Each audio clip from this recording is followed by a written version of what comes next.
started.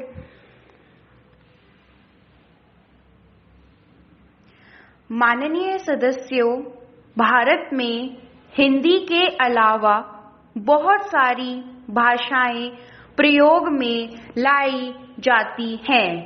ये सभी भाषाएं आदरणीय हैं। इन सब भाषाओं ने हिंदी के विकास में प्रत्यक्ष और अप्रत्यक्ष रूप में बहुत योगदान किया है। भारत के संविधान में काफी सोच विचार हिंदी को राजभाषा के रूप में प्रतिष्ठित किया गया है। हिंदी भारतीय सभ्यता, संस्कृति और गौरव को सहज रूप में अभिव्यक्त करती आई है।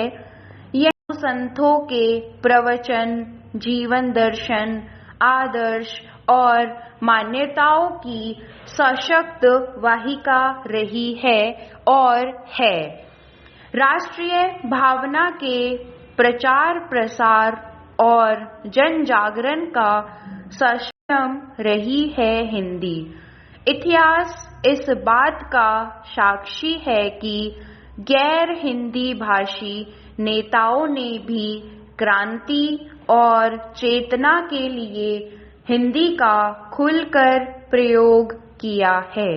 चाहे वे जवाहर तिलक रहे हो या नेताजी सुभाष, महात्मा गांधी रहे हो या वल्लभ भाई पटेल, इन्होंने हिंदी के माध्यम से ही लोगों का मन जीतकर उनमें एक नए उत्साह का किया। इस तरह हम देखते हैं कि अपने देश में जनमानस में पैठ करने के लिए हिंदी नितांत आवश्यक है। साथ ही संविधान में भी यह व्यवस्था है कि संघ सरकार का कामकाज राजभाषा हिंदी में हो। लेकिन दुख की बात है कि आज संवैधानिक व्यवस्था, सरकार और हिंदी की स्वैच्छिक संस्थाओं के बावजूद सरकारी कामकाज हिंदी में नहीं हो पा रहा है। यद्यपि पिछले कुछ वर्षों से सरकारी कामकाज में हिंदी के प्रयोग को कुछ बढ़ावा अवश्य मिला है, लेकिन बढ़ावे की गति बहुत धीमी है।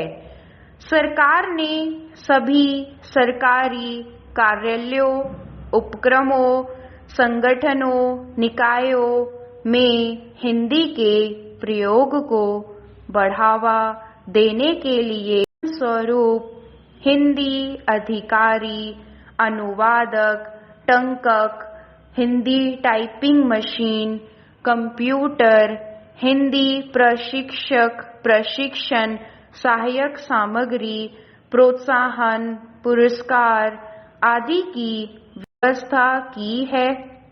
लेकिन देखा जा रहा है कि इस सब के बावजूद हिंदी के प्रयोग की स्थिति बहुत संतोषजनक एवं उत्साहवर्धक नहीं है। आखिर इसके क्या कारण हैं? दृष्टि से यदि देखा जाए तो संक्षेप में निम्नलिखित बातें सामने आती हैं।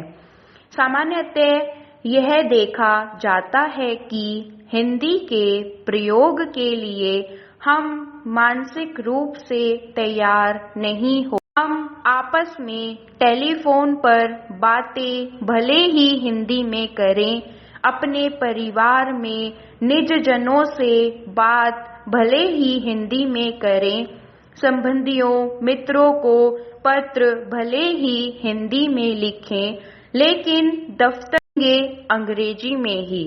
खासकर उच्च अधिकारी तो हिंदी में लिखना अपनी प्रतिष्ठा के खिलाफ मानते हैं, भले ही वे अच्छी खासी हिंदी जानते हों।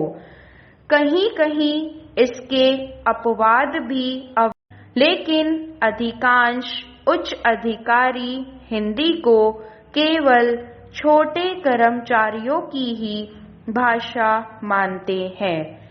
यह एक बिल्कुल गलत धारणा है।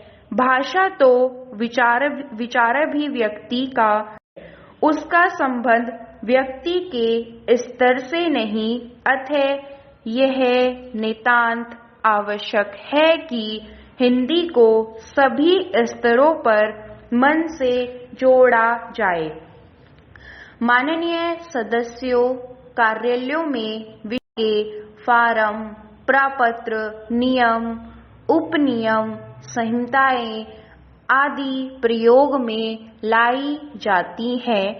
इस प्रकार के साहित्य की एक विशेष प्रकार की भाषा और शैली होती है। इनका अनुवाद कभी-कभी भाषा को बोझिल कर देता है, यहाँ तक कि कई बार तो आम प्रयोक्ता के लिए उसे समझ पाना भी कठिन हो जाता है। इस प्रकार की अनुवादी हिंदी भी हिंदी के प्रयोग में बाधक सिद्ध हुई है। अतः इस प्रकार का साहित्य कार्यालय की अपेक्षाओं के अनुरूप ही सरल हिंदी में तैयार किया जाए और इस प्रकार की कार्य योजनाओं को अधिकारी स्तर पर प्रोत्साहित कर सभी अपेक्षित सुविधाएं मुहैया कराई जानी चाहिए।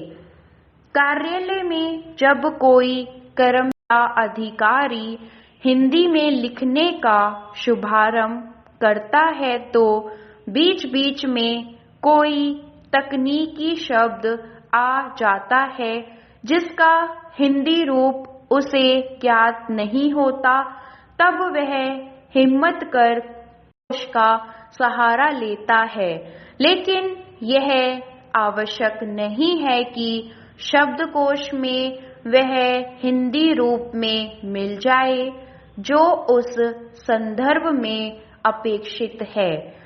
बस इतनी सी कठिनाई आने पर हिंदी में लिखने का विचार बदलकर अपनी लेखनी को अंग्रेजी में ही क्रियाशील कर देता है।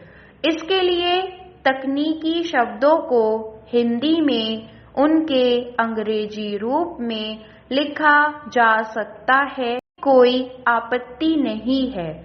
साथ ही उस संगठन में उसके विभिन्न विभागों और अनुभागों में आमतौर पर प्रयोग होने वाले तकनीकी शब्दों का संग्रह कर उनके सार्थक हिंदी रूप किए जाएं।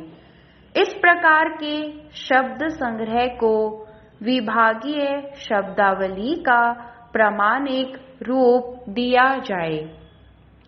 मात्र कुछ एक शब्दों के हिंदी पर्यायों के ज्ञान ना हो, हिंदी के प्रयोग में बाधा ना माने।